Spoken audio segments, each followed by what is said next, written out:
इन्हें भी समझ लेते हैं, फिर डिस्कस करते हैं। सो अमित बताएं कौन से स्टॉक्स आज? सबसे पहले यूनाइटेड ब्रूवरीज है। वीक नंबर्स के दम पे अगर आप देखेंगे तो तमिलनाडु में जो ऑपरेटिंग मॉडल चेंज हुआ था उसके कारण कंपनी के सेल्स नंबर थोड़े खराब आए थे, बट सबसे बड़ा डिसअपॉइंटमेंट जो आया है वो है मार्जिन्स की तरफ। ग्रॉस मार्जिन्स अगर आप देखेंगे तो करीब 300 बेसिस पॉइंट से डिक्लाइन किया है क्यू ऑन क्यू बेसिस। और एबिटा मार्जिन्स की अगर हम बात करें तो स्ट्रीट का एस्टिमेट था करीब 11% के आसपास एबिटा मार्जिन आ सकता है, बट कंपनी ने जो एबिटा मार्जिन रिपोर्ट किया है वो सिर्फ 3% का है। और तो सबसे बड़ा डिसअपॉइंटमेंट यहाँ पे देखने मिला है हायर रॉ मटेरियल कॉस्ट के कारण ये डिसअपॉइंटमेंट आया है। और मैनेजमेंट ने ये भी कहा है कि आगे चलते इन्फ्लेशनरी जो प्रेशर है वो बना रहेगा, तो आगे चलते भी मार्जिन्स कम आ सकते हैं कंपनी के, तो शायद और ईपीएस कट्स भी आ सकते हैं यूनाइटेड ब्रूवरीज के लिए कॉन्फ्रेंस कॉल होने के बाद, जो कि आज है। सीएट की अगर हम बात करें तो काफ़ी स्ट्रॉन्ग सेट ऑफ नंबर्स थे। एबिटा मार्जिन अगर आप देखेंगे कंपनी के तो 9 क्वार्टर हाई पे थे। एमआरएफ के नंबर्स भी अच्छे थे, बट एमआरएफ से भी बेहतर आया है सीएट के नंबर्स, क्योंकि एमआरएफ के रेवेन्यू अगर आप देखेंगे तो क्यू ऑन क्यू करीब 3% ग्रो हुआ था, सीएट का रेवेन्यू 6% से ग्रो हुआ है। एमआरएफ का एबिटा 54% हायर था, तो सीएट का जो एबिटा है वो 57% हायर था। भी स्ट्रॉन्ग मार्जिन परफॉर्मेंस इसलिए था क्योंकि रॉ मटेरियल कॉस्ट का प्रेशर कम होने के कारण ये मार्जिन में एक्सपेंशन देखने मिला। ऑल्सो कंपनी ने फोर्थ क्वार्टर में जो अपना डेट है वो करीब 250 करोड़ से कम किया हुआ है। आखिर में स्टील कंपनीज फोकस में रहेंगे, क्योंकि जेएसडब्ल्यू स्टील और आर्सेलोमित्तल ने जो स्टील के प्राइसेस है वो 2000 से 2500 रुपये से कम किया है, जो कि करीब 3 से 4% का कट होता है।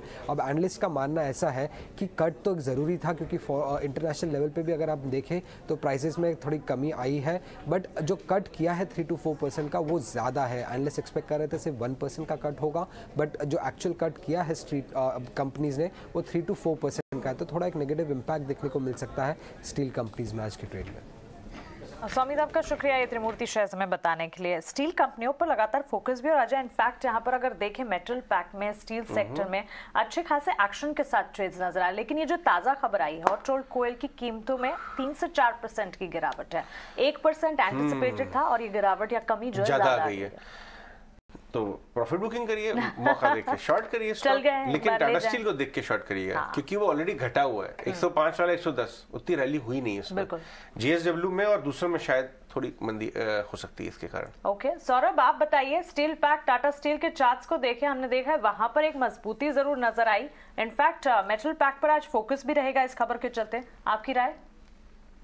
टाटा स्टील के स्टॉक को अगर बात करें तो 107 से 108 के आसपास 200 डे मूविंग एवरेज और 20 मूविंग एवरेज ऑफ कॉन्फ्लुएंस है, तो आई थिंक ये एक अच्छे सपोर्ट की तरह एक्ट करेगा। और purely on the basis of price देखे तो स्टॉक में मोमेंटम पॉजिटिव है। एक ऑन द अपसाइड मुझे लग रहा है 115 तक की तेजी टाटा स्टील में देखी जा सकती है। तो स्टॉप लॉस मेंटेन करना है, 109 को मेंटेन करना है और 115 तक के टारगेट टाटा स्टील में देखे जा सकते हैं। आई थिंक ओवरऑल जिस तरीके से लोअर लेवल से बेस बना हुआ है, यहाँ पर मुझे बड़ी गिरावट की उम्मीद नहीं है। इनफैक्ट मार्केट थोड़े टाटा स्टील में थोड़े समय बाद ऊपर के लेवल्स देखने मिलने चाहिए। यही बताना जरूरी है इस समय कि ये जो एडजस्टमेंट है ये इस कारणों से हो रहा है क्योंकि कंपनियां अपने रॉ मटेरियल कॉस्ट को भी नीचे जाने से को पास ऑन कर रही है। जरूरी नहीं कि बहुत बड़ी मंदी है। ये हमारे अरविंद जी ने अभी हमें बताया कि ये भी मेंशन करना चाहिए, और इसलिए हमने किया कि ये भाव डिमांड घटने की वजह से नहीं काट रहे हैं। हाँ। वो पीछे जो है रॉ मटेरियल मुझे सस्ता मिल रहा है और लोग जानते हैं ये बात, तो वो भी आगे डिमांड करेंगे भाई हमें डिस्काउंट दो, और शायद इसी वजह से बड़ा असर ना दिखे।